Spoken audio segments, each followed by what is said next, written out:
"We've already divided everything up," my son Adrian announced, his arms crossed, wearing that cold stare I never thought I'd see directed at me. We were in the living room of my own home, surrounded by lawyers and papers scattered across the oak table Douglas and I bought 30 years ago. "You weren't included for a reason, Mom," he continued, while Celeste, his wife, smiled at his side with that venomous satisfaction she always hid behind her sweet words. My other two children, Caleb and Isabel, remained silent, looking away as if they couldn't meet my gaze. The air grew thick, almost impossible to breathe. I felt the walls closing in on me. But then Mr. Richard Pemberton, the family's lawyer, frowned as he reviewed some documents in his briefcase. "Wait a moment," he said in a grave voice. And the silence that followed was so deep, I could hear my own heart beating. "There's something not right here." He looked up at Adrian, then at me, and his next words hit like a lightning bolt in the middle of the storm. "Mrs. Beatrice, your name is the only one on your husband's will. You inherit the $5 million. The entire estate is yours." The room fell into a mortal silence. My children's faces went from triumph to disbelief in a matter of seconds. Adrian opened his mouth, but no sound came out. Celeste turned as pale as if she'd seen a ghost. If you've ever felt your world collapse and rebuild itself in the same instant. If you've ever been made to feel invisible in your own life only to discover you were the only one who mattered, then you'll understand what I lived through that day. Before we continue, please subscribe to Granny's Voice channel and write in the comments what time it is where you are watching from now and what time it is there. We might give you a shout out in our next video. Today's shout out goes to Wesner Leroy from Maryland, USA. Thank you for being part of this great family. Now, let me tell everything. Douglas and I met when I was 24 years old. He worked in construction, a humble man who barely had enough to eat, but dreamed of building an empire. I was an elementary school teacher, earning little but loving my job. We married in a simple ceremony with barely 20 guests and began our life in a 2-bedroom apartment downtown. We had nothing, but we had everything. Douglas worked from dawn until dusk, and I waited for him every night with dinner ready, listening to his dreams, his plans, encouraging him when exhaustion overcame him. 2 years later, Adrian was born, our first son. It was the happiest day of our lives. I quit my job to take care of him. Douglas insisted I stay home, that he would provide for us. And so he did. Little by little, with sacrifice and determination, Douglas began to grow. He went from a laborer to a foreman, then bought his first property to renovate and sell. The business prospered. Caleb and Isabel arrived and our family was complete. I was happy being a mother, being a wife. I never cared about not having a professional career outside the home because my career was my family. Every meal prepared with love, every scraped knee bandaged, every homework assignment checked, every sleepless night when one of them was sick. That was my job, and I did it with absolute devotion. Douglas became a successful businessman. He bought properties, renovated them, sold them, or rented them out. His real estate business grew into a solid company. We moved to a bigger house, then to a mansion in the best neighborhood in the city. The children went to the best schools, had everything they needed and more. But I remained the same Beatrice. I never let the money change me. I kept cooking, cleaning, caring for my family. Douglas offered me maids, drivers, but I only accepted help for deep cleaning. I did the rest myself because it was my way of showing love. The children grew up surrounded by comforts Douglas and I never had. Adrian studied business administration at a private university. Caleb graduated with an engineering degree. Isabel studied interior design. We paid for everything. Every tuition payment, every book, every whim. We never asked for anything in return. We just wanted them to be happy to have the opportunities we didn't. But something changed in them over time, especially in Adrian. When Adrian married Celeste, I tried to welcome her with open arms. She was a beautiful, elegant woman. But there was something in her eyes that unsettled me. She came from a wealthy family that had lost its fortune, and she seemed to resent the world for it. From the beginning, I noticed how she looked at our house, our things, as if she were calculating, taking inventory. Douglas noticed it, too. "That woman only sees dollar signs," he told me one night. But Adrian was in love, or so we thought. And we didn't want to interfere. Children have to make their own mistakes, learn their own lessons. Celeste began to poison Adrian slowly. Subtle comments about how I had never worked, about how easy it was to be a housewife with money, about how Douglas had sacrificed alone to build the family empire. As if my 48 years of dedication were worth nothing. Adrian started to change. He became distant, critical, he questioned Douglas's decisions in the business, wanted more control, more power. Douglas put him to work in the company, gave him responsibilities, but Adrian always wanted more. Caleb and Isabel also started their families.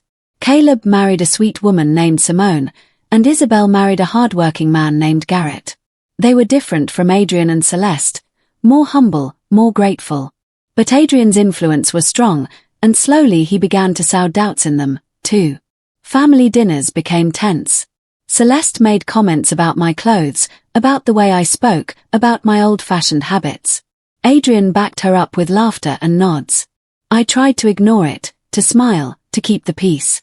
Douglas grew increasingly angry with their attitude, but I asked him for calm. There are children, I'd say. They just need to mature. But Douglas saw something I refused to see. He saw the greed growing in Adrian's eyes. The way Celeste calculated everything we had. How they began to ask about inheritances, about wills, about who would get what when we were gone. Beatrice, Douglas told me 6 months before he died. I have to arrange some legal matters. I didn't think much of it. I thought it was business stuff, company papers. I never imagined what he was really doing. My husband fell ill suddenly. A massive heart attack left him in intensive care for 2 weeks. I didn't move from his side for a single second. I slept in a chair by his bed, talked to him, begged him not to leave me. The children visited, yes, but they never stayed for more than an hour. They always had excuses, commitments, things to do. Only I was there every minute, holding his hand, reminding him of all our years together, asking him to fight. Douglas improved temporarily. We returned home, but he was no longer the same. He was weak, tired. The doctors said his heart was badly damaged, that he had to avoid stress. I became his nurse, his constant companion. I cared for him with the same devotion I had cared for our children when they were babies. One night, a few weeks before his death, I heard voices in his study. It was late, past midnight. I got closer and recognized Adrian's voice. He was arguing with his father about the will, about the inheritance, demanding to know how much he would get. Douglas replied with a firm voice, "Everything I have, I owe to your mother's support. She sacrificed her life for this family." Adrian stormed out of the study that night. He didn't say goodbye to me. He barely looked at me, and in his eyes, I saw something that broke my heart. Pure resentment. Resentment toward me, his own mother. Douglas died 3 months later on a quiet April morning. I was by his side, holding his hand as I had for 48 years. His last words were for me. "Forgive me for what's coming, my love. But trust me, I'll always protect you." I didn't understand what he meant. I thought they were the confused words of a man saying goodbye. I cried on his chest until the nurses gently pulled me away. The funeral was elegant, just as Douglas would have wanted. Hundreds of people came to pay their respects. Business partners, employees, friends of decades. I was dressed in black in a dark grey dress Douglas had given me years ago. I stood firm throughout the ceremony, receiving hugs and condolences, being the strong widow everyone expected me to be. But I noticed something strange. Adrian, Celeste, Caleb, and Isabel kept their distance, forming their own group.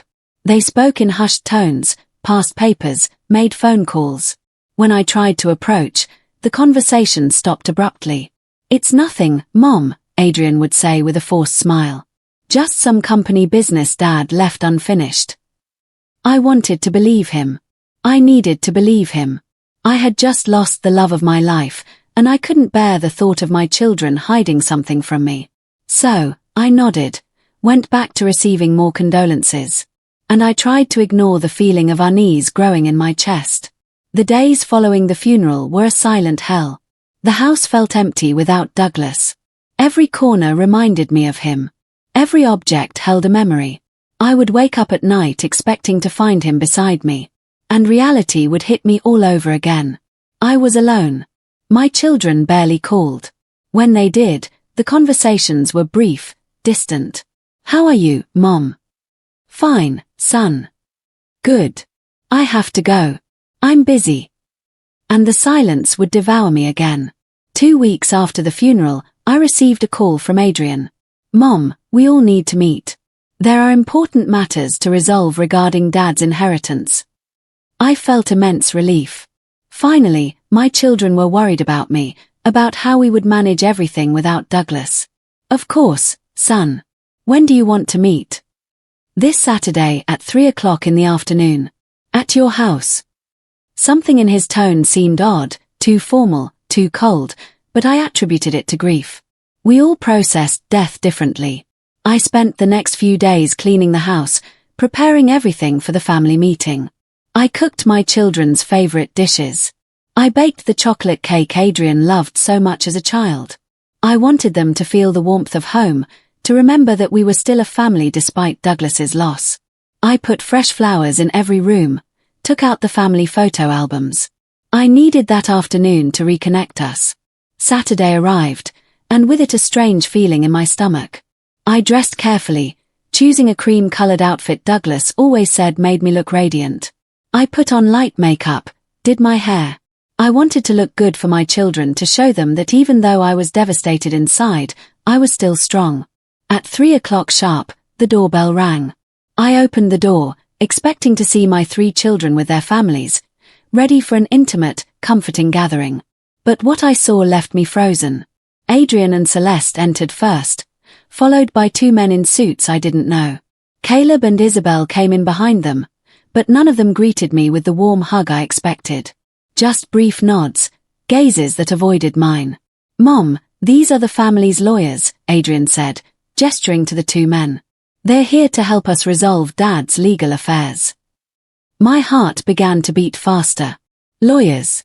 Why did we need lawyers?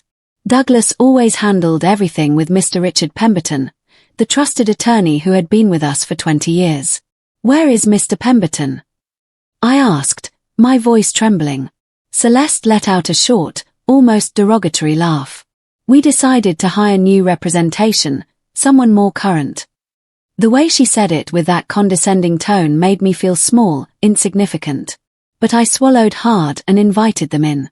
We sat in the living room, the room where we had celebrated so many Christmases, so many birthdays, so many happy moments. Now it felt like a courtroom. The lawyers opened their briefcases and took out mountains of documents. Adrian sat across from me with Celeste at his side like a venomous shadow. Caleb and Isabel positioned themselves at the ends as if they wanted to disappear. "All right, Mom," Adrian began with a tone I had never heard from him. A tone of absolute superiority. "We've been reviewing all the assets Dad left behind. The company, the properties, the investments, the bank accounts. It's a lot of money, a lot of assets to manage." I nodded, waiting for him to continue. My heart was pounding, but I still didn't understand where this was going. "We've decided to divide everything equally among the 3 of us," he continued, pointing to himself, Caleb, and Isabel. "The company will, of course, be under my direction. We'll divide the properties based on market value. We'll split the investments into equal parts." He spoke as if he were in a business meeting, not as if he were in front of his newly widowed mother. But what came next was the blow that knocked the wind out of my lungs. "You weren't included for a reason, Mom," he said, looking me directly in the eyes without a shred of emotion. The world stopped. The words echoed in my ears as if spoken in slow motion. Not included. In my own husband's inheritance, in the estate he and I built together for nearly half a century. What? It was the only thing I could articulate. My voice sounded broken, weak. Celeste leaned forward, wearing that smile I hated so much. "Beatrice, let's be realistic. You never worked. You never contributed anything financially to the family. Douglas built everything. He was the one who worked, who invested, who took the risks. You just stayed at home." I felt as if I had been slapped. Never contributed anything? Were 48 years of my life dedicated to this family worth nothing? The sleepless nights caring for sick children. The meals prepared with love. The unconditional support for Douglas in every decision, in every difficult moment. Was all of that no contribution? Besides, Adrian continued, you're already 72 years old. You don't need much to live on. We've decided to give you a monthly allowance of $2,000. It's more than enough for someone your age. You can rent a small apartment, live out your last years peacefully. He spoke of me as if I were already dead, as if I were a burden to be disposed of in the most economical way possible. Caleb finally spoke, his voice muffled. Mom, it's for the best. The company needs capital. There are investments to make. We can't have the money tied up in. He stopped, but I completed the sentence in my mind. In a useless old woman. Isabel remained silent, wringing her hands in her lap, unable to look at me. At least she seemed uncomfortable with the whole situation. But her silence was complicity. Her lack of defense was betrayal. You can't decide that, I said, trying to sound firm, though my voice trembled. Your father's will, Adrian cut me off with a dry laugh. The will you know about is old, Mom. Dad made changes shortly before he died. And in those changes, he made it very clear that the company and the assets should pass to his children. To us, the ones who work, the ones who will build the Thornton family legacy. One of the lawyers, a thin man with thick glasses, began reading documents in a monotone voice. He spoke of clauses, percentages, asset divisions. I didn't understand any of it. The words jumbled in my head. I could only think of Douglas, of how he had promised he would always protect me. How could he have left me in this situation? How could he abandon me like this? This house will also be sold, Celeste announced, looking around with those calculating eyes. It's worth approximately $1,200,000. The money will be divided among the 3 heirs. You have 30 days to move out. Beatrice. She called me by my name. Not Mom, not mother-in-law, just Beatrice. As if I were a tenant behind on rent. Something inside me broke at that moment. This was my home, the house where I raised my children, where I loved my husband, where I built every memory of my adult life. And they were kicking me out like trash.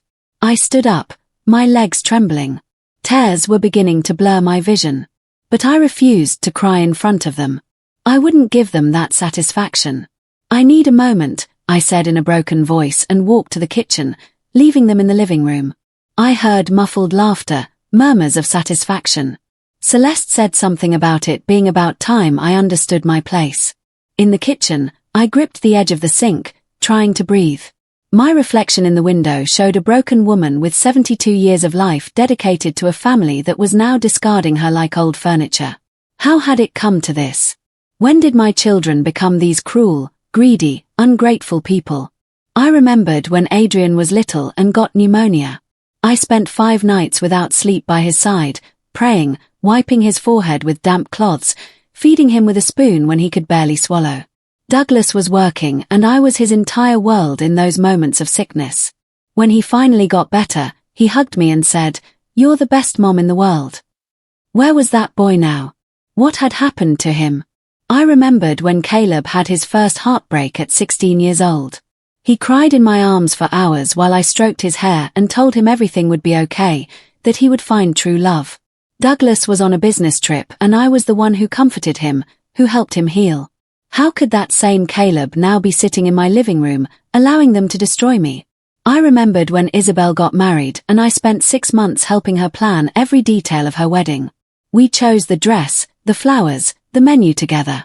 I paid for half of it with my personal savings, money Douglas gave me monthly that I saved carefully. I gave her $20,000 so she could have the wedding of her dreams. And now she couldn't even defend me. I took a deep breath and returned to the living room. I had to maintain my composure. I had to fully understand what was happening before I reacted. "I want to see that will," I said with the firmest voice I could muster. Adrian smiled, a smile that didn't reach his eyes. "Don't worry about those technical details, Mom. Just trust us. We are your children. We would never hurt you." The hypocrisy of those words was like a knife in my heart. Never hurt me. What was this then? Celeste continued reviewing papers with one of the lawyers, discussing property values as if they were at an auction. The beach house is worth $800,000, she said, pointing to a photograph. I want that one. Adrian can have the apartment building downtown. They were talking about the properties Douglas and I bought together, places where we spent happy summers, where we made family memories, and they were dividing them up like playing cards. Caleb finally showed some humanity. And Mom, where is Mom going to live? Celeste looked at him with disdain. We already said, Caleb, with $2,000 a month, she can rent something comfortable. There are plenty of small apartments available. She can even get roommates if she wants to save money.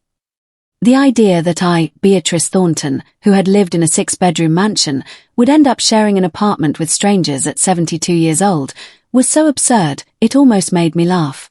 But it wasn't funny. It was a nightmare. I'm not going to accept this, I said finally, my voice trembling but determined. I'm going to contact Mr. Pemberton. He knows all of your father's legal affairs. He will tell me the truth. Adrian stood up abruptly, his face hardened. Mr. Pemberton doesn't work for this family anymore. We fired him, and if you try to contact him or cause problems, Mom, things will get very difficult for you. Was he threatening me? Was my own son threatening me? Difficult in what way? I asked, feeling fear creep up my spine. Celeste stepped closer, her expensive perfume invading my personal space. Beatrice, you're an elderly woman. It would be terrible if people started to question your mental health. It would be a shame if we had to have you committed somewhere for your own protection. The threat was crystal clear. If I resisted, if I fought, they would declare me mentally incompetent. They would lock me up and take total control of everything. My breathing quickened. Panic began to take hold. I was alone, vulnerable, and they knew it. The following days were calculated psychological torture. Adrian began bringing experts to my house without warning. An appraiser who measured rooms and took photographs. A real estate agent who walked the property talking about market potential. They even brought a psychiatrist, a severe-looking man who tried to give me a routine exam to ensure I was handling the grief well. I refused to speak with him. I locked my bedroom door and didn't come out until they left, but I heard their voices in the hallway. She's showing clear signs of severe depression, the psychiatrist said. She might need intervention. They were building a case against me, documenting every moment of weakness to use against me. I stopped eating. I lost almost 20 pounds in 2 weeks. I couldn't sleep. Every time I closed my eyes, I saw Adrian's cold face telling me I wasn't included for a reason. I saw Celeste smiling as she planned to sell my home. I saw Caleb and Isabel looking away, too cowardly to defend me, but complicit enough to benefit from my distraction. One afternoon, while looking through old photographs, trying to find solace in memories, I found a box in Douglas's closet, a wooden box with a small lock. I had never seen it before. I searched the room for the key until I found it hidden inside one of his favorite books. My hands trembled as I opened it. Inside were letters, dozens of handwritten letters from Douglas. The first one was addressed to me. My dearest Beatrice, if you are reading this, it means I am no longer with you. Forgive me for not preparing you better, but I needed to protect you in a way you will only understand soon. Our children have changed, my love.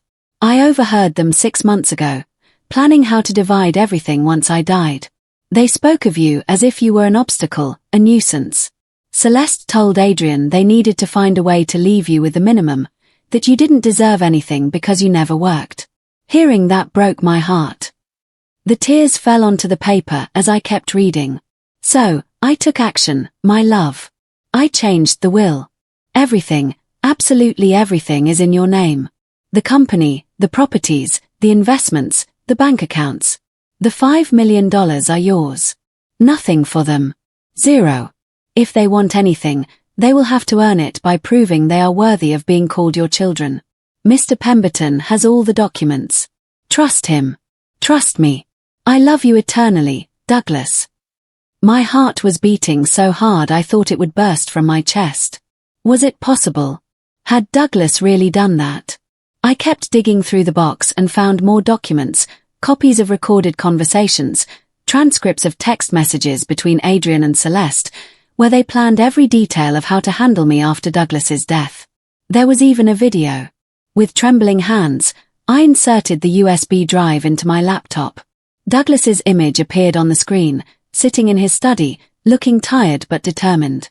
Beatrice, my love, if you are seeing this, it's because our children tried to do exactly what I feared. I want you to know that every decision I made thinking of you. You deserve everything we have because we built it together. Your sacrifice, your love, your dedication were worth as much or more than any deal I ever made. The lawyers Adrian hired have no power. The only valid will is the one registered with Mr. Pemberton. Go to him. Show him this letter and he will explain everything. Fight, my love. Don't let them destroy you. Show them who Beatrice Thornton really is. I didn't sleep a second that night. I sat on Douglas's side of the bed, hugging that wooden box as if it were sacred treasure because that's exactly what it was.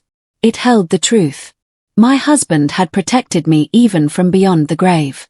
He had seen the betrayal coming and had acted. But now I had to decide what to do with that information. For a moment, I considered just showing up before Adrian with the documents, screaming the truth in their faces, watching them crumble.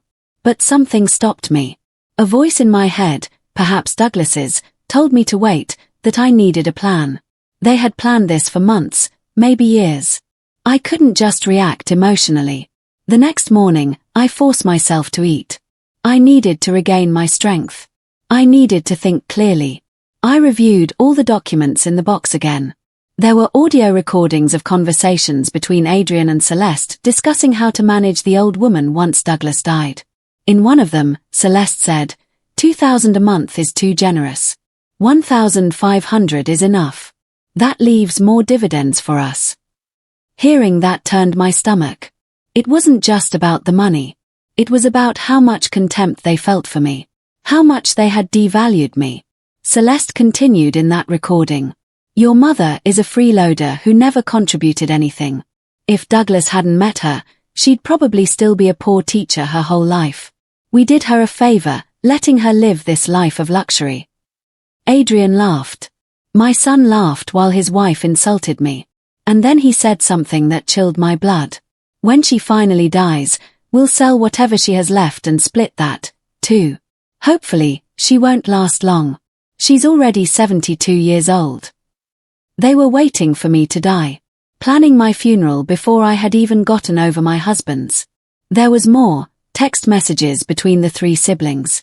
Caleb had written, "Are you guys sure about this? I feel bad for Mom." And Adrian replied, "Caleb, grow up. This is business. Mom had an easy life thanks to Dad. Now it's our turn." Isabel had written, "What if she gets mad and cuts us out of her life?" Adrian answered, "Even better, then we won't have to pretend to care at holidays." Every word was a stab, but it was also fuel. Fuel for the fire that was beginning to grow inside me.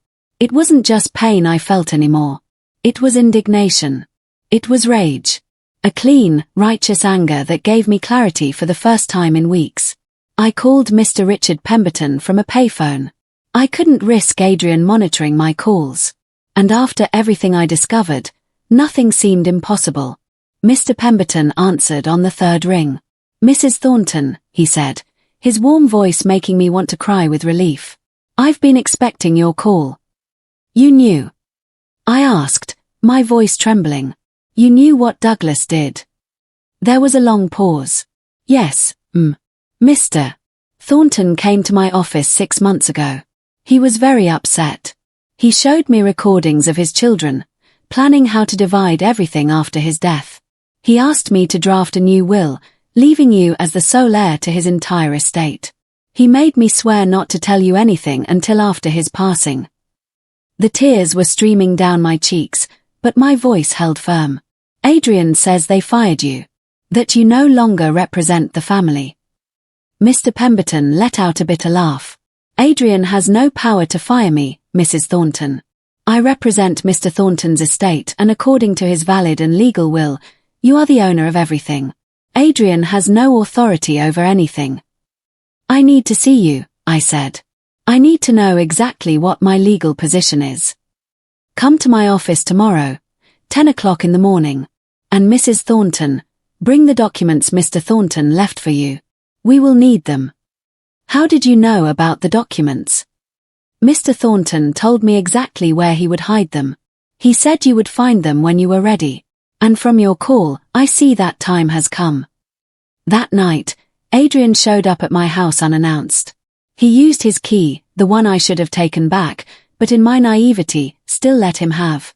He walked in as if he owned the place, which was ironic considering what I now knew. Mom, I came to talk to you, he said in a conciliatory tone that didn't fool me for a second. About what? I asked, keeping my distance. He sat in Douglas's favorite armchair, the one where his father spent afternoons reading the newspaper. Seeing Adrian there enraged me, but I didn't show it. I know this has all been difficult for you, he began softly, acting. Celeste thinks I was too hard on you the other day. Maybe we can increase your monthly allowance to $3,000. What do you think? $1,000 more. As if that would compensate for stealing my entire life. And in exchange for what? I asked, already knowing the answer. Adrian smiled. That smile that was once charming, but now just looked calculating. We just need you to sign some papers, property transfers, company documents, legal formalities. Nothing important. Nothing important, I repeated. Like signing my entire life over to you. His smile wavered. Mom, don't be dramatic. Dad would have wanted the company to continue to thrive. I can do that. You can just enjoy your retirement without any worries. Retirement from what? I finally exploded. From being your mother. From raising you. From sacrificing my entire life for this family. Adrian stood up, his mask of the concerned son falling away. Sacrificed your life. He repeated with sarcasm. You lived in mansions. You traveled the world. You had everything you ever wanted. Don't give me that martyr routine. Dad worked. You just spent. His words were like venom injected directly into my heart. But I was no longer the broken woman from a few days ago. Get out of my house, I said in a cold voice. Adrian laughed. Your house. Mom, this isn't your house anymore. In 2 weeks, you have to be out of here. Use them to start accepting reality. He walked to the door but stopped. And another thing, if you get any stupid ideas like trying to contact old Pemberton or cause legal trouble, we have medical documentation that proves you're not right in the head. Understand? He slammed the door, leaving me shaking with rage. But this time, it wasn't helpless rage. It was rage with direction, with purpose. I went up to my room and took out Douglas's box. I reviewed every document, every recording, every piece of proof. And then I found something I had overlooked before, a manila folder labeled Plan B. Inside was a notarized document where Douglas detailed not only the new will, but also a series of specific clauses. If the children attempted to declare Beatrice mentally incompetent, they would automatically forfeit any right to claim future inheritance. If they tried to take control of properties before the official reading of the will, they would be prosecuted for fraud. Douglas had thought of everything. But there was more. Douglas had documented every financial contribution I had made to the family over the years. The $20,000 I gave Isabel for her wedding. The $30,000 I lent Adrian for his first car. The $15,000 I gave Caleb for the down payment on his house, all documented with dates, receipts, signed contracts.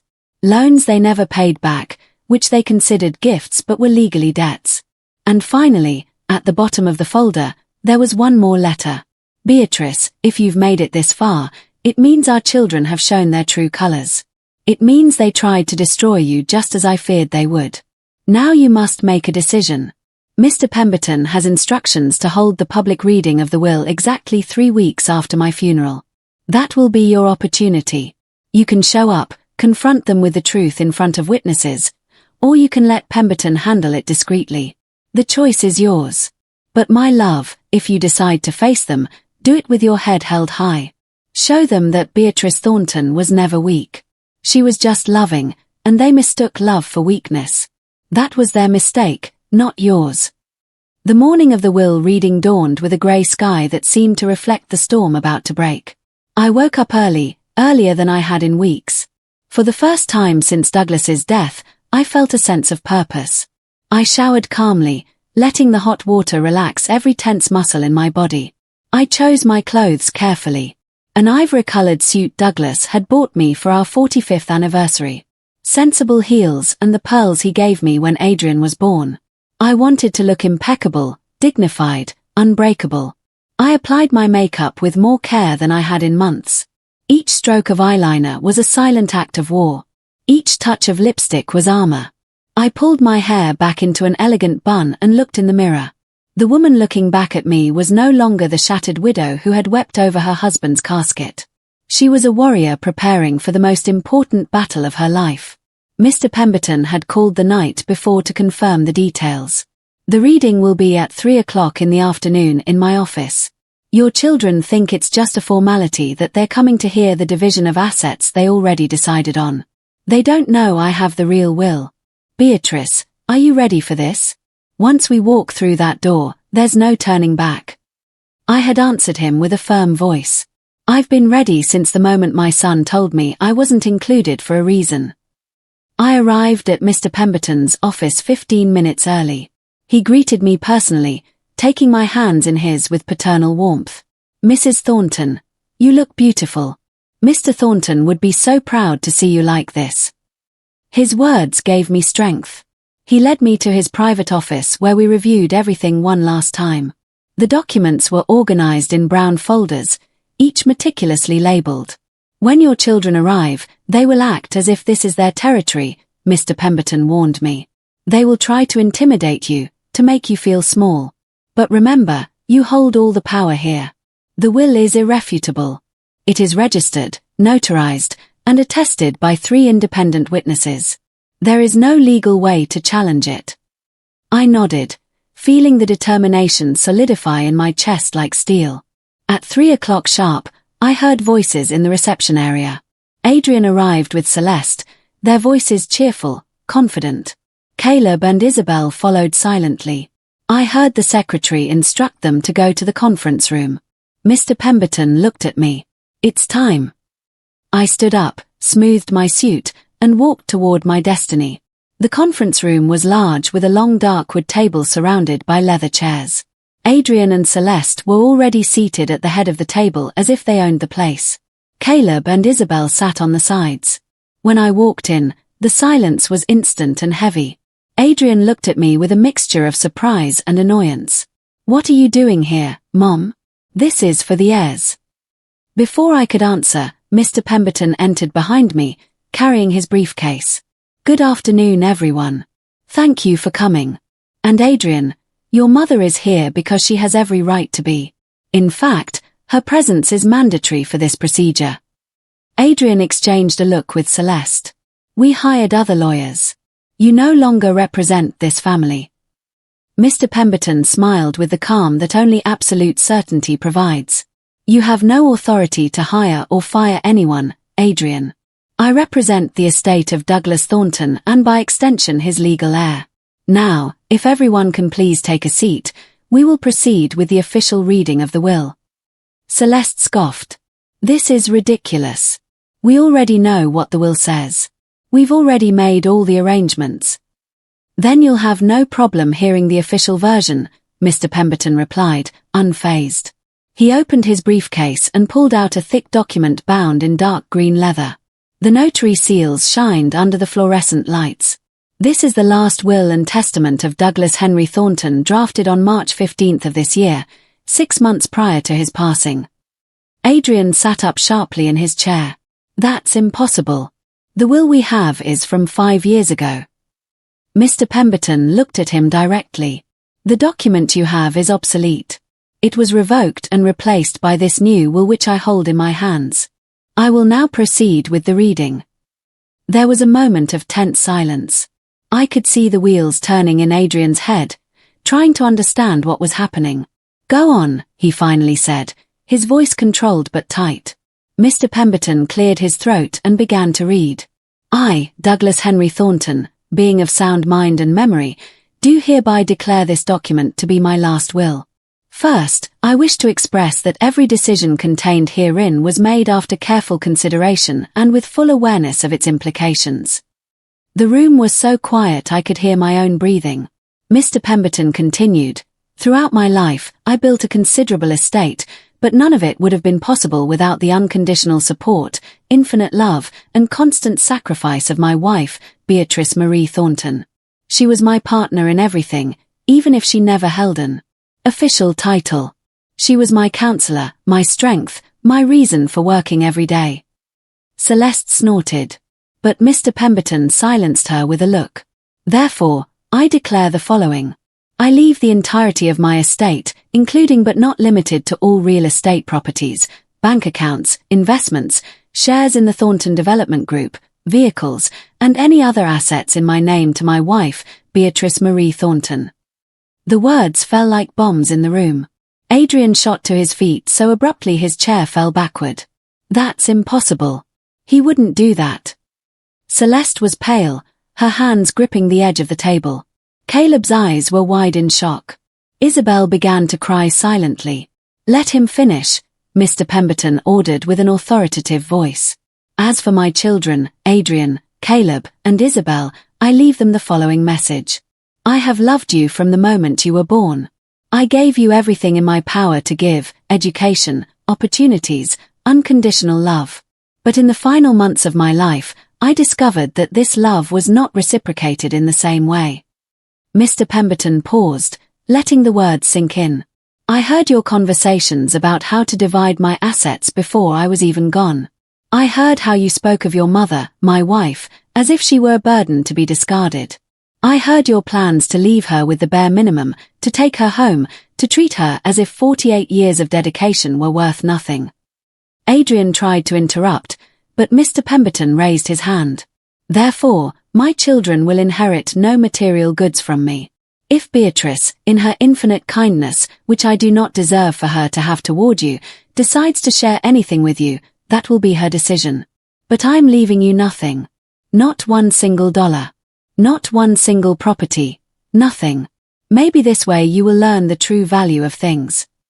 This is insane, Celeste shouted. He wasn't in his right mind. He was sick. We will contest this. Mr. Pemberton pulled more documents from his briefcase. The will was drafted 6 months before his death when Douglas was in perfect mental health. I have here medical certificates from 3 different doctors confirming his mental capacity. I have video recordings where he explains his reasoning, and I have testimonies from 3 independent witnesses who were present during the signing. He laid it all on the table, an arsenal of irrefutable evidence.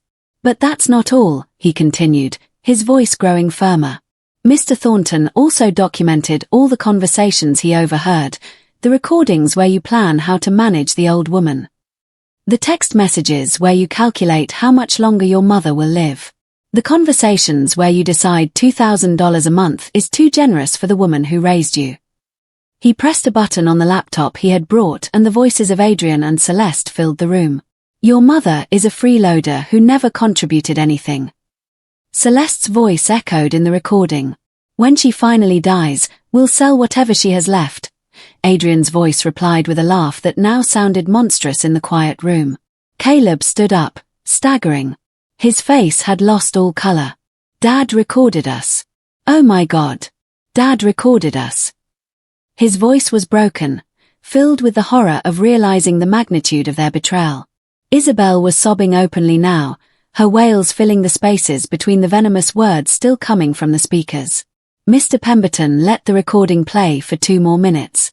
Every second was a stab of truth that could not be denied or hidden. When he finally stopped the recording, the silence that followed was deafening. Adrian was standing by the window, his hands shaking with rage or fear. Maybe both.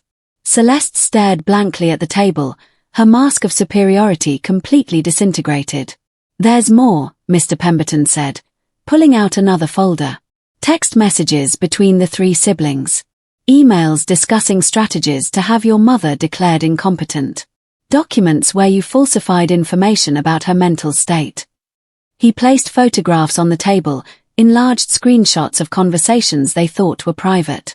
Adrian writing, "If the old woman resists, I have a psychiatrist who will sign whatever we need for $5,000. Celeste replying, "Perfect. We'll stick her in a home and take total control with a court order." Caleb asking, "Isn't that illegal?" And Adrian answering, "Only if we get caught." Conspiracy to commit fraud, Mr. Pemberton said in a cold voice. Attempted illegal appropriation of assets. Falsification of medical documents. Each of these acts is a serious crime. Mr. Thornton gathered all this evidence not only to protect his wife, but also to ensure that if you tried anything, there would be real legal consequences. He pulled out another document, this one with an official red seal. This is a preventative restraining order. If any of you approach Mrs. Thornton with threatening intent, if you attempt to contact her to intimidate her, or if you make any move to harm her, you will be arrested immediately. Adrian finally exploded. She manipulated him. That woman poisoned him against us. Dad never would have done this on his own. His words dripped with venom, but they no longer affected me. I remained seated with my back straight, my hands folded in my lap, watching him with a calm I never knew I possessed. Mr. Pemberton slammed his fist on the table. "Enough. I will not tolerate you disrespecting your mother in my presence. Your father made these decisions alone after hearing with his own ears the cruelty you are capable of." He pressed another button and Douglas's image appeared on the screen projected on the wall. My husband, my love, recorded 3 weeks before his death. He looked tired, sick, but his eyes burned with determination. "If you are watching this," Douglas began in the video, "it is because you tried to do exactly what I feared." His voice filled the room like a ghost returned to deliver justice. "Adrian, Caleb, Isabel, you are my children, and I will always love you, but love does not mean being blind to your faults. I heard you planning how to get rid of your mother as if she were trash. The woman who left her career to raise you. The woman who spent sleepless nights by your side when you were sick. The woman who sacrificed her dreams so you could chase yours." Douglas coughed on the screen, clearly weak. But he continued with a firm voice. "Beatrice never worked outside the home. It's true. Do you know why? Because I asked her not to. Because I wanted our children to have a present mother. Because I valued her role in our family more than any salary she could have earned. And she agreed, sacrificing her financial independence, trusting that I would care for her, trusting that you, her children, would respect her." Tears streamed down my face, but I made no effort to hide them. To see Douglas defending my worth, explaining what I could never articulate was both cathartic and heartbreaking. "Every dollar I earned was possible because she held our home together," Douglas continued. "While I was closing deals, she was raising our children with values you have clearly forgotten. While I traveled building the empire you now covet, she kept our family united. She was my partner in every real sense, even if no legal document named her as such until now." Douglas leaned into the camera, his eyes staring directly as if he could see through time. "Adrian, I gave you everything. The best education, opportunities in my company, my constant guidance, and you paid me back with betrayal. Celeste, you were never truly welcome in this family. I tried to give you the benefit of the doubt, but I saw your greed from the beginning. Caleb, Isabel, you are weaker than you are evil. You let Adrian lead you, but complicity is just as serious as the initiative." Douglas's image paused for a moment as he caught his breath. "That is why everything goes to Beatrice. She will decide what to do with our estate. If she wants to share it with you despite everything, that will be her decision. And I will respect it from wherever I am. But I'm giving you nothing. You have to earn her forgiveness. Prove you are worthy of being called her children. And frankly, after what you did, I doubt you will succeed." The video ended with Douglas looking at the camera with infinite sadness. "I love you, Beatrice. Forgive me for not being stronger in life to defend you better. But in death, I will make sure you are never unprotected." The screen went black and the silence was absolute. No one moved. No one spoke. It was as if Douglas's ghost was still in the room, judging them with his gaze. Finally, Isabel broke the silence with a choked sob. Mom, I'm sorry. I'm so sorry. She got up from her chair and tried to approach me, but I raised my hand, stopping her. No, I said, my voice quiet but firm. Not yet, Isabel. Apologies don't erase actions. Caleb had his head in his hands. His shoulders were shaking. We should have been better, he muttered over and over. Dad was right. We should have been better. But Adrian showed no remorse, only a contained fury that made his jaw tense and his fists clench. This isn't over, he said in a low, threatening voice. We will contest the will. We'll find better lawyers. We'll prove he was sick, confused, manipulated.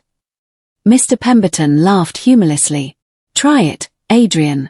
I have here the names of the 3 best law firms in the city. They all declined to take your case because I showed them the evidence. No respectable lawyer will touch this. The will is airtight. The proof is irrefutable. And if you insist on causing trouble, I have instructions from your father to file criminal charges for attempted fraud. He pulled out another document, this one with the letterhead of the district attorney's office. This is a preliminary criminal complaint already prepared. It just needs my signature to be activated. Do you really want to go down that road? Celeste finally spoke. Her voice a venomous hiss. This is a nightmare. Everything was planned perfectly and this stupid, she looked at me with pure hatred. You ruined everything. You were just an obstacle we had to remove and now we're left with nothing. Her brutal honesty was almost refreshing. At least she was no longer pretending. I hate you, she spat the words. I've always hated you. With your martyr attitude, your false humility, your way of making everyone see you as a saint. You're pathetic. I stood up slowly, every movement deliberate and controlled. I walked toward Celeste until I was standing in front of her, our faces separated by barely 2 feet. Celeste, I said, my voice soft but loaded with steel, you will live the rest of your life knowing that your greed cost you $5 million. Every time you look at Adrian, you will remember that because of your poison, he lost everything. That will be your prison. I don't need to hate you. Your own conscience will be punishment enough. I turned to my children. Adrian, Caleb, Isabel. You are my children, and that will never change. But right now, I don't recognize you. I don't recognize what you've become. My voice broke slightly, but I continued. Douglas gave you one last chance to redeem yourselves, to show that there is still something good in you. Now it's up to you whether you take it or not. Adrian looked at me with a mixture of hatred and something that might have been pain. And what are we supposed to do now? Grovel, beg like pets, waiting for whatever scraps you decide to throw us. I stepped closer to him, my firstborn son, the boy who was once my pride. You're supposed to learn, Adrian. Learn the real value of things. Learn that money isn't the most important thing. Learn that family is built on love, not inheritance calculations. I walked out of that office with my head held high, leaving behind 3 stunned children and a daughter-in-law poisoned by hatred. Mr. Pemberton walked me to my car, carrying the briefcase with all the documents that now belonged to me. Mrs. Thornton, he said before I got in, what comes next may be harder than what you just went through. They won't give up easily. I looked him in the eye and nodded. I know, but Douglas gave me the tools to defend myself. And this time, I won't back down. The following days were a whirlwind of contradictory emotions. On one hand, I felt immense relief knowing that Douglas had protected me, that I wasn't alone, that I had been right to feel something was wrong. On the other hand, the pain of my children's betrayal tore me apart. It was 2 o'clock in the morning, and I was still awake, staring at my bedroom ceiling, wondering at what point everything had fallen apart so badly. The first attack came 2 days after the will reading. A social media post appeared on Celeste's profile, a photograph of me from 20 years ago when my hair was still completely dark and my skin unwrinkled, with a caption that read, "When a woman manipulates a sick man to take everything he built with his hard work.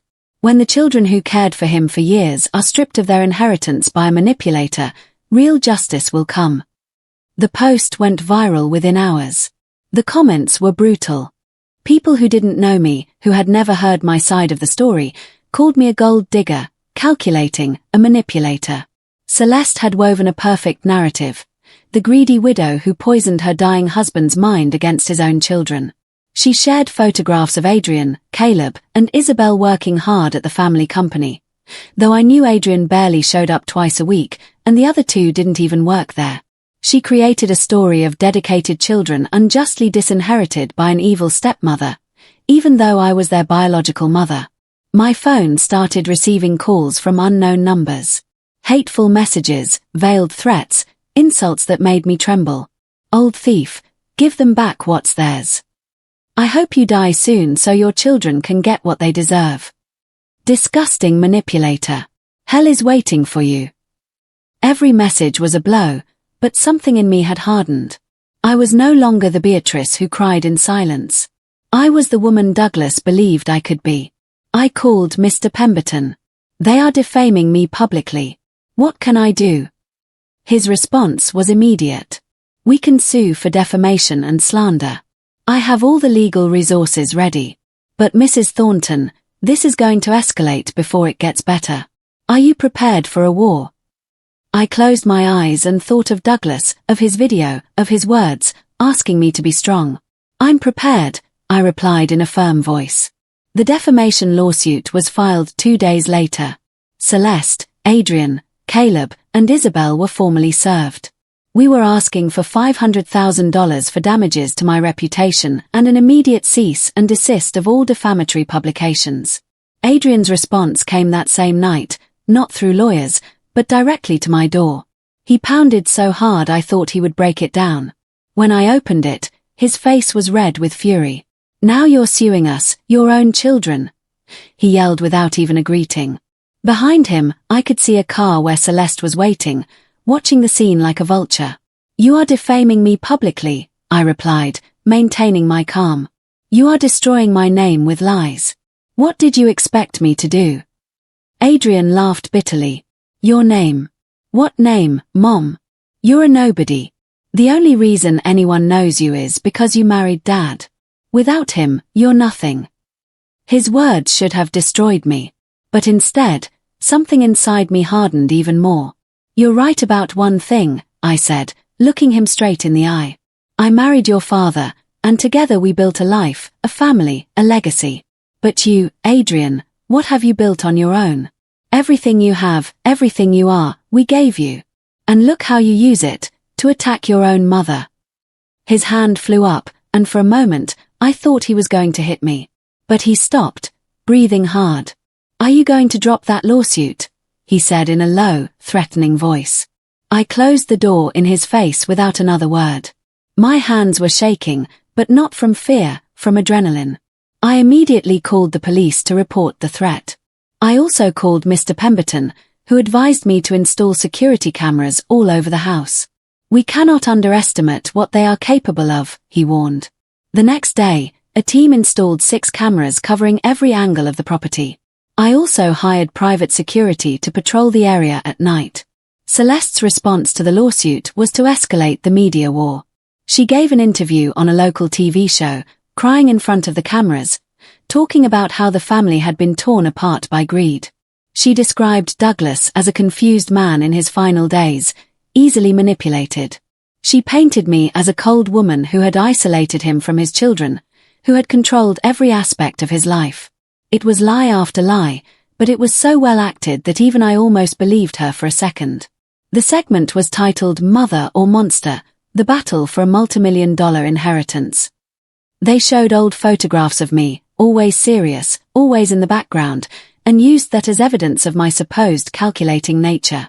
They showed Adrian, Caleb, and Isabel crying, talking about how their father had been their hero and how they had now lost him and their inheritance. The narrative was powerful because it appealed to basic emotions. Loyal children betrayed by a greedy mother. I received hundreds of hateful messages after that program. My mailbox filled with threatening letters. Someone painted thief on my garage door in red spray paint. I had to clean it off at 3 o'clock in the morning, sobbing as I scrubbed the letters that looked like they were written in blood. The security cameras captured 2 young men doing it, likely hired by Adrian. Mr. Pemberton used the video as additional evidence in our lawsuit, But the worst betrayal came a week later. Isabel posted an open letter on her social media profile. To my mother, it began. I grew up believing you were a good, sacrificial, loving woman. But now I see it was all an act. You manipulated Dad when he was at his most vulnerable. You stole from us what he wanted us to have. And the worst part is you don't show a shred of remorse. I hope you can live with your conscience because I can't live with the image of what you really are. Reading those words from my daughter, my only daughter, the girl I had carried in my arms, whom I had comforted in her worst moments, was like a direct stab. Isabel had always been the most sensitive, the most empathetic. I thought she at least would understand, that she would defend me. But Adrian had convinced her, or the family pressure had broken her, or perhaps the money was just more important than her mother. Whatever the reason, it hurt more than anything Adrian or Celeste had said. That night, I pulled out an old shoe box where I kept letters and drawings my children had made when they were little. I found one from Isabel drawn when she was 7 years old. It was a picture of the two of us holding hands under a yellow sun. Above it in shaky handwriting it said, "My mom is the best in the world. I love her more than the stars." I cried, holding that piece of paper, wondering where that little girl had gone, at what point love had turned to resentment. But among the tears, I also found something else in that box, a letter Douglas had written to me on our 30th anniversary. "Beatrice, my eternal love, it's been 30 years since you became my wife, and every day I love you more than the last. You are the reason I get up every morning. The children we raised, the life we built, it's all thanks to you. I promise to protect you always, in this life and the next. Yours for eternity, Douglas." Reading those words, I felt a renewed clarity. Douglas had protected me. He had given me the weapons to defend myself. Now it was up to me to honor his memory by using those weapons wisely. The next day, I hired a public relations firm. "I need to tell my side of the story," I told them. "But I don't want fake tears or television drama. I want dignity, truth, and justice." They prepared a complete strategy, interviews with serious media outlets, documentation of all of Celeste's lies, testimonies from people who truly knew Douglas and me. The first interview was with a respected journalist known for his integrity and depth. I sat in front of the cameras dressed simply with no excessive makeup or flashy jewelry. Just me, my truth, and the proof Douglas had left. "Mrs. Thornton," the journalist began in a calm voice, "your family has publicly accused you of manipulating your late husband. What do you have to say about that?" I took a deep breath and began to speak. My husband, Douglas, was not manipulated by anyone. He was a brilliant, strong, and conscious man until his very last day. The decisions he made alone after discovering that our children were planning to strip me of everything once he was gone. There was silence. "Can you prove that?" the journalist asked. I nodded. And Mr. Pemberton, who was present in the studio, began to play the recordings. The voices of Adrian and Celeste filled the television set. Their cruel words, their cold calculations, their contempt for me were exposed to millions of viewers. The journalist's face gradually changed from skeptical to horrified. When the playback finished, he looked at me with different eyes. "This is extraordinary," he murmured. "Do your children know these recordings exist?" "They do now," I replied calmly. They heard them during the will reading and instead of showing remorse, they escalated their attacks against me. The interview lasted 45 minutes. I showed Douglas's letters, the notarized documents, the medical proof of his full mental capacity. I spoke of 48 years of marriage, of mutual sacrifice, of real love. I didn't cry. I didn't beg for understanding. I just presented facts, irrefutable evidence of the truth. At the end, the journalist asked me, "What do you hope to achieve with all this?" I looked directly at the camera, knowing that Adrian, Celeste, Caleb, and Isabel would be watching. I want the truth to be known, and I want my children to understand that actions have consequences. The impact was immediate and devastating for them. The social media that had been my executioner became my defender. The comments under Celeste's posts changed from "poor family" to "what ungrateful children." Isabel's letter was shared thousands of times, but now with furious criticism aimed at her. "How could you betray your mother like that?" people wrote. "Your father saw you for exactly who you are."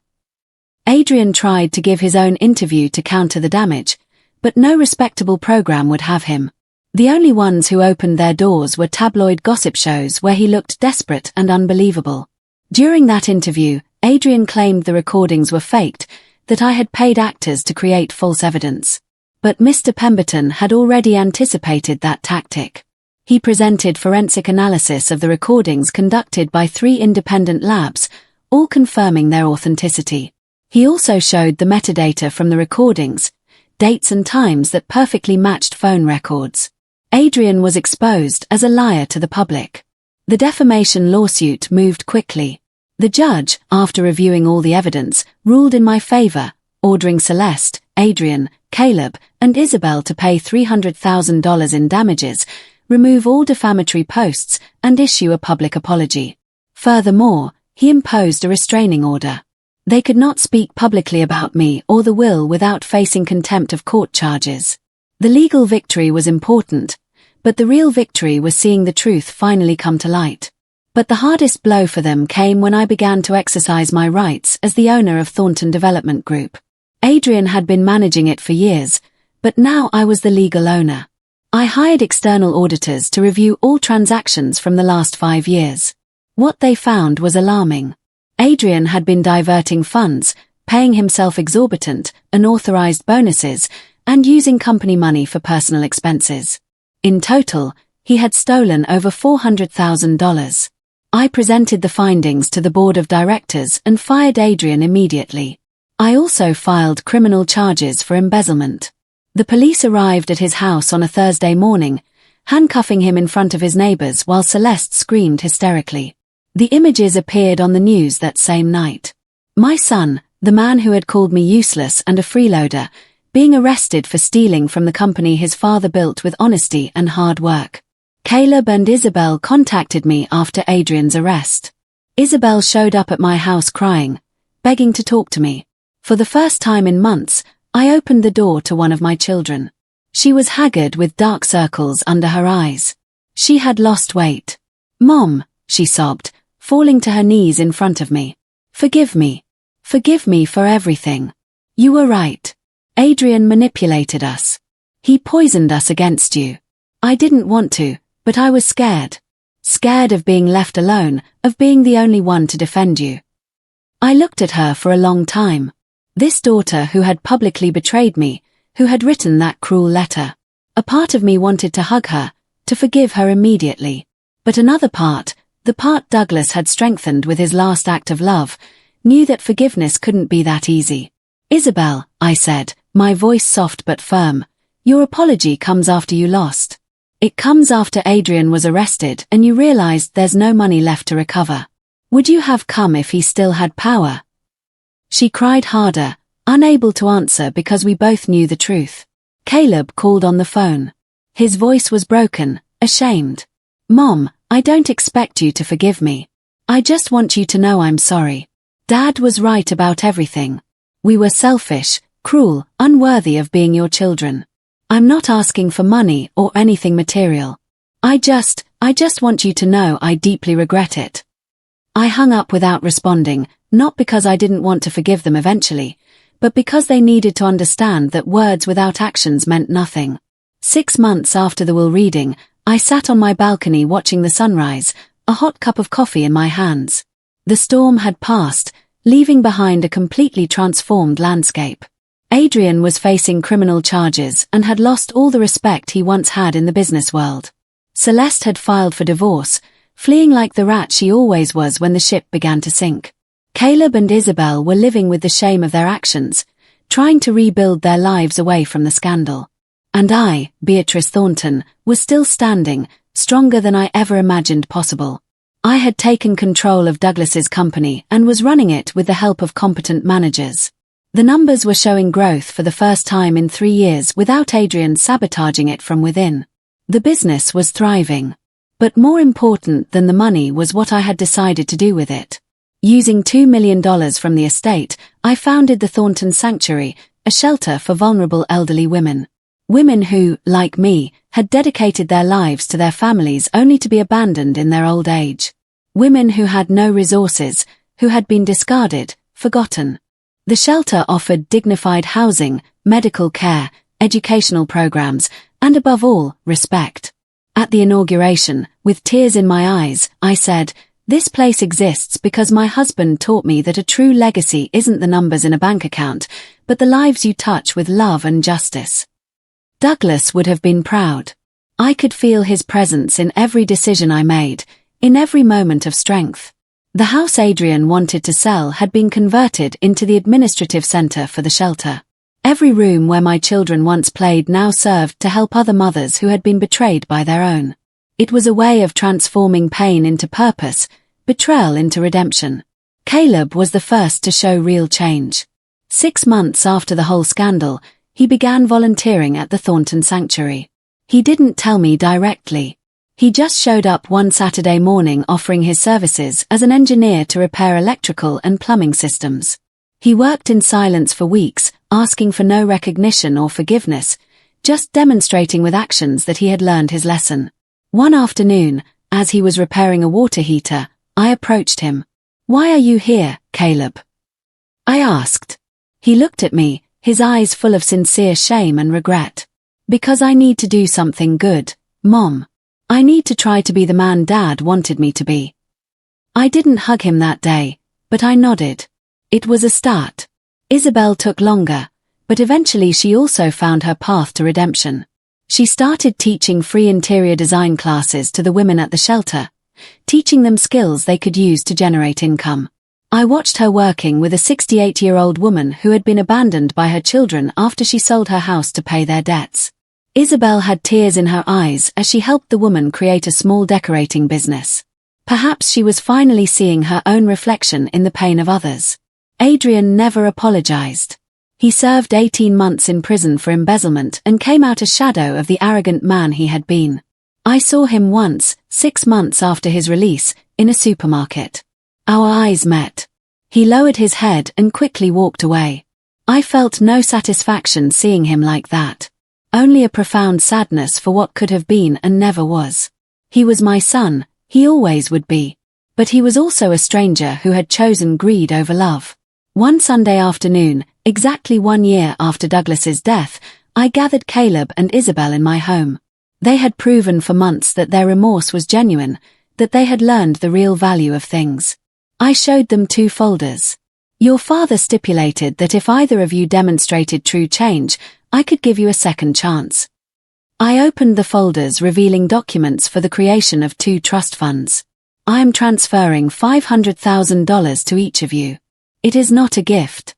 It is a zero-interest loan that you will pay back by working at the Thornton Sanctuary for the next 5 years. The money is for you to rebuild your lives. But on one condition, you must use it to build something honorable, something your father would be proud to see."